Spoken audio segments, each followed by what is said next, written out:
आज हम देखेंगे फैक्टर्स लर्निंग इफेक्ट, उन फैक्टर्स के बारे में जो लर्निंग को प्रभाव डालते हैं, उन फैक्टर्स के बारे में जो लर्निंग को प्रभाव डालते हैं।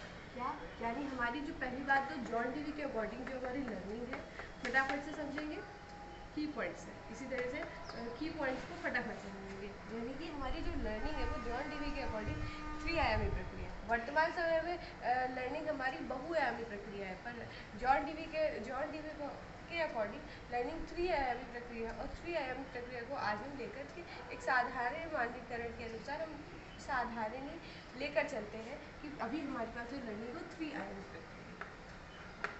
और त्रिआयाम में कौन कौन है? पहला है स्टूडेंट, दूसरा है टीचर और उसके बाद है कंटेंट। स्टूडेंट, टीचर और कंटेंट, ये तीनों ही लर्निंग को प्रभावित करते हैं। और उसके बाद जो स्टूडेंट है, टीचर है और कंटेंट है, तो तीनों प्रभावित करते हैं। तो स्टूडेंट के पास भी कुछ गुण होंगे, उन कुछ गुणों के अकॉर्डिंग वो लर्निंग को प्रभावित करेगा। टीचर भी कुछ गुणों के अकॉर्डिंग लर्निंग को प्रभावित करेगा और कंटेंट भी। यानी सबके पास अपने अपने क्या फैक्टर्स हैं जो लर्निंग को प्रभावित करते हैं, अब हम ये देखेंगे। तो पहले तो लर्निंग के 3 आयाम हो गए, ये तीनों ही लर्निंग को प्रभावित करेंगे। अब एक एक में क्या क्या क्वालिटीज़ है जिससे वो लर्निंग को प्रभावित होता है वो समझेंगे। पहला आ गया स्टूडेंट।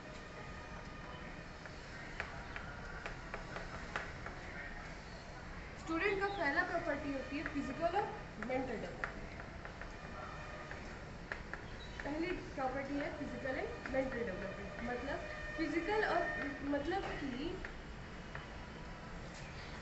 स्टूडेंट की जो फिजिकल और मेंटल डेवलपमेंट है ये ही फर्स्टली अफेक्ट करेगी लर्निंग को, कि बच्चा पढ़ने के लिए सबसे पहले शारीरिक रूप से स्वस्थ होना चाहिए। किसी भी चीज़ का अधिगम करने के लिए कभी कभी जब बुखार होता है तो बच्चे का मन कहाँ लगता है पढ़ने का, तो कहता है रेस्ट करो।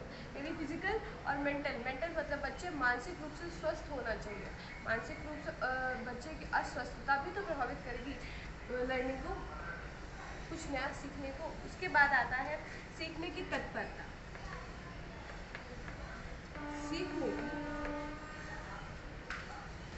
सीखने की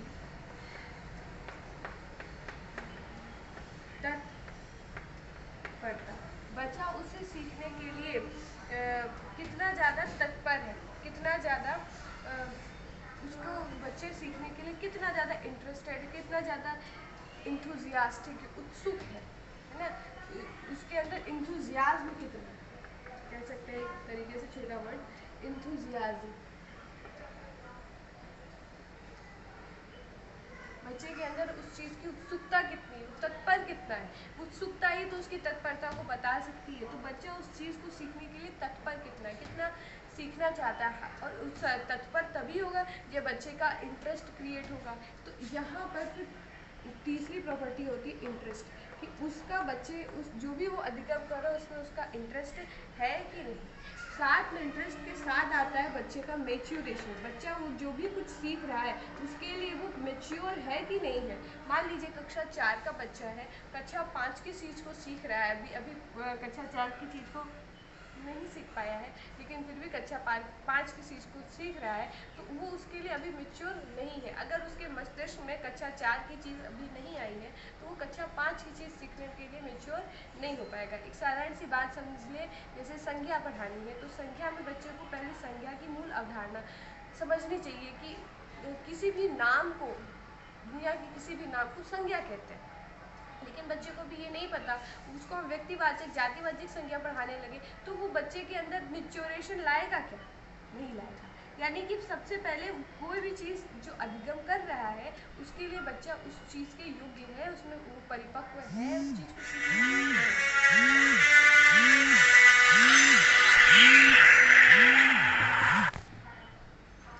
फिर आता है एज। पांचवा यहीं से डाल देते एज। एज भी तो डिफाइन करता है।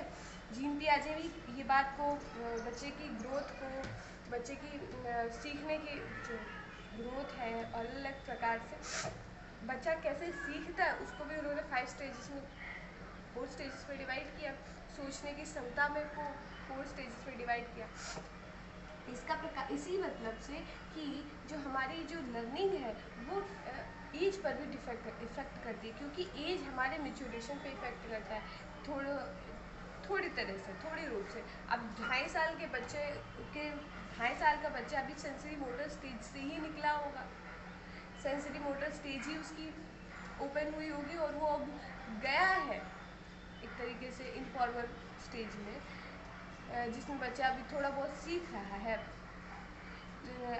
लेकिन अभी बच्चे के अंदर वो चीज़ आई थोड़ी है, अभी तो बच्चा अभी सेंसरी मोटर स्टेज पे था, अभी गया है और हमने एकदम से उसको हाई लेवल की चीज़ें दे दी, तो कहाँ। अब हमारे पास आता है उसके बाद आता है heredity learning methods.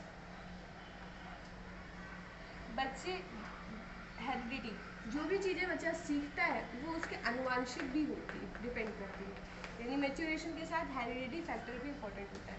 Heredity factor क्यों? कुछ जो भी बच्चा किसी गुण को सीख रहा है, ऐसा देखा जाता है कि वो चीज़ें बच्चे के पारंपरिक ढंग से भी चलती आ रही है। जैसे कि कोई कथावाचक है तो उनके जो वंश में जो कथावाचक थे वो भी पूर्वज उनके पूर्वज भी कथावाचक, फिर उनके पूर्वज भी कथावाचक, फिर उनके पूर्वज कथावाचक, मतलब कथावाचकों की जो एक परंपरा है वो एक परंपरा से परंपरा चलती आ रही है और आज एक दूसरी जनरेशन को शिफ्ट हो गई कि तुम ये कथावाचक संभालो। मतलब कह सकते हैं कि उस परिवार में नस नस में भरा हुआ है कथावाचक, ऐसा ये बहुत अच्छी कथावाचक करेंगे, है ना। तो ऐसा देखा गया है कि कोई कोई गुण उन्हें आनुवांशिक मिल जाते हैं, सीखने की तत्परता के गुण, गायकी के गुण, कुछ गुण उन्हें आनुवांशिक ही मिल जाते हैं, पर ऐसा देखा गया है, बिल्कुल स्टिक नहीं है ये बात। लर्निंग मेथड्स, फिर आता है learning method. Learning method learning method learning methods learning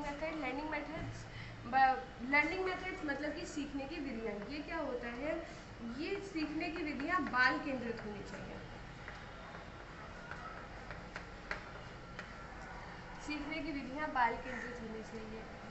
सीखने की विधियाँ बाल केंद्रित होनी चाहिए। जब तक कि सीखने की विधियाँ बाल केंद्रित नहीं होंगी, लर्निंग मेथड बच्चे को हम जो भी पढ़ा रहे हैं उसको कौन सा मेथड से पढ़ा रहे हैं ये भी डिफाइन करता है, ये भी अफेक्ट करता है कि बच्चे कैसा सीखेगा। अगर हम बच्चे को कोई इंटरेस्टिंग चीज़ बोरिंग तरीके से पढ़ा रहे हैं, लेक्चर मेथड से पढ़ा रहे हैं, तो बच्चा बोर हो जाएगा। उसी चीज़ को अगर हम इंटरेस्टिंग तरीके से पढ़ा रहे हैं तो वो बच्चे को और ज़्यादा अफेक्ट करेगा। सातवीं है इंटेलिजेंस लेवल और मेंटल एबिलिटी। ये भी डिपेंड करता है कि बच्चा उस चीज़ को सीखने के लिए कितना ज़्यादा तत्पर है। Intelligence level plus mental ability.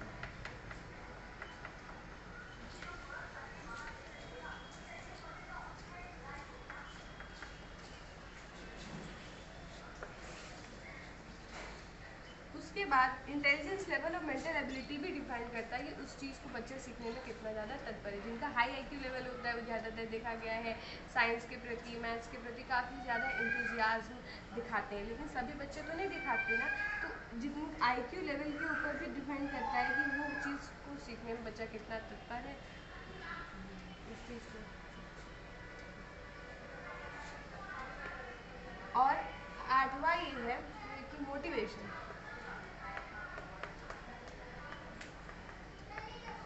अभिप्रेरणा,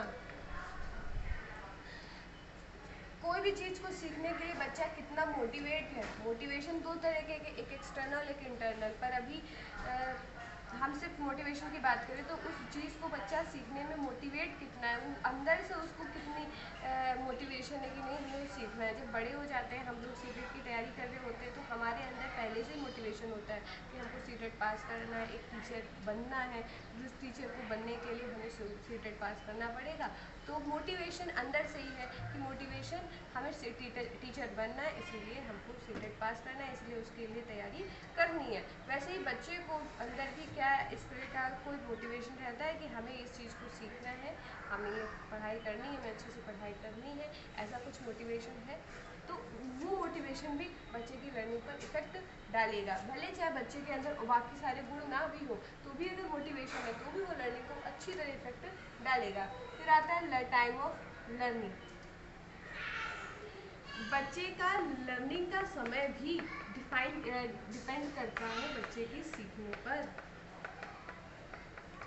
मतलब कि अगर हम बच्चे को कोई भी चीज़ की शिक्षा दे रहे, किसी चीज़ का अधिगम करा रहे हैं, तो उसे हम किस समय पे करा रहे हैं ये भी डिपेंड करता है। हम बच्चे को मैथ्स पढ़ा रहे हैं तो बच्चे को किस समय मैथ्स हमें पढ़ाना चाहिए और हम किस समय मैथ पढ़ा रहे हैं, ये भी डिपेंड करता है बच्चे की सीखने की क्षमता पर। जैसे कि हम बच्चों को सुबह सुबह नैतिक विद्या सिखा रहे हैं और सुबह सुबह हम बच्चे को प्रार्थना के समय ईश्वर वंदना सिखा रहे हैं, ईश्वर के प्रति प्रेम भाव विकसित करना सिखा रहे हैं, उनके प्रति कृतज्ञता का भाव विकसित करना सिखा रहे हैं, विकसित करवा रहे हैं। तो ये काम हम सुबह सुबह करा सकते हैं, हम उसको दोपहर में नहीं करा सकते कि सुबह सुबह हमने मैथ्स पढ़ा दी, साइंस पढ़ा दी और ईश्वर के प्रति जो प्रार्थना का भाव है, उनके प्रति जो अपना कृतज्ञता का भाव हमें व्यक्त करना है, उनके प्रति जो हमें कृतज्ञता अनुभव भी करनी है, वो हम दोपहर में या एकदम लास्ट में कर रहे हैं। ऐसा नहीं होता है, क्योंकि बच्चे को हर चीज़ सिखाने के लिए नैतिकता भी सिखाना है, ईश्वर के प्रति आस्था बढ़ाने के लिए जो हम प्रार्थना करते हैं प्रातःकाल के समय, तो वो प्रातःकाल के ही समय करी जा सकती है। तो बच्चा अधिगम तो उससे भी कर रहा है, वो भी प्रातःकाल के समय। फिर उसके बाद शुरुआती चरण में ऐसा कौन सा सब्जेक्ट रखा जाए जो बच्चे के लिए शुरू में सुबह सुबह में ताज़ा सब्जेक्ट, ताज़ा समय, मतलब फ्रेश टाइम, बच्चे का फ्रेश एनर्जी के साथ बच्चा कौन सी सब्जेक्ट को बहुत बेहतर ढंग से समझ सकता है। इस चीज़ को ध्यान में रखते हुए अगर हम इसका टाइम टेबल सही ऑर्डर में मैनेज करेंगे, तो ये टाइम टेबल भी यानी टाइम ऑफ लर्निंग भी डिपेंड करता है, ये इफेक्ट मारेगा लर्निंग पर। और प्रैक्टिस, बच्चा जितना ज़्यादा किसी चीज़ का अभ्यास करता है, किसी चीज़ को सीखने के लिए, वो भी लर्निंग पर इफेक्ट करता है। जैसे हम सीटेट की तैयारी करने के लिए हम क्या करते हैं, क्विक रिवीजन करते हैं, तो क्विक रिवीजन में भी प्रैक्टिस कर रहे हैं, तो ये भी लर्निंग